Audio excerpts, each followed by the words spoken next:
Okay, for now, for this problem, they say determine algebraically. So that keyword algebraically means we are looking for an equation or an inequality. So let's read through it. Maria orders t-shirts for her volleyball camp.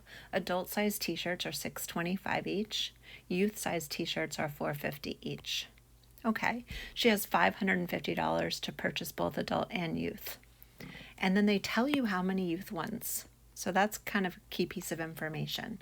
And they want the maximum numbers. So that's kind of a hint. Hey, I'm going to be using an inequality for this. And we are interested in how many adult t-shirts she can purchase. So ideally, let's set up a let statement. So let X equal adult.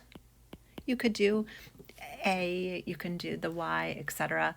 But they told you how many youth t-shirts there are, so I'm not even going to worry about a youth variable. So adults are $6.25 each, 6.25x, plus 45 youth shirts, but are $4.50 each, so $4.50 for each of those 45 shirts. And she can spend up to $550. So there is my equation. That's getting me started on algebraically. Now I need you to solve that equation algebraically.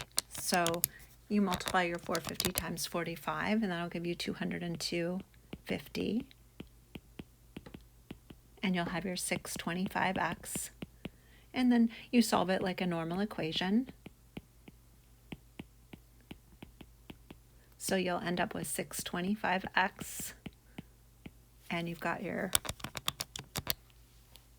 $347.50. And now divide both sides by 625. When you divide by a positive number, you don't need to flip the sign. If it's negative, you do need to flip the sign. So you'll have x is going to be less than 5560. So you've got your 5560. So obviously it says maximum number of adult t-shirts, so at most she can order 55 shirts.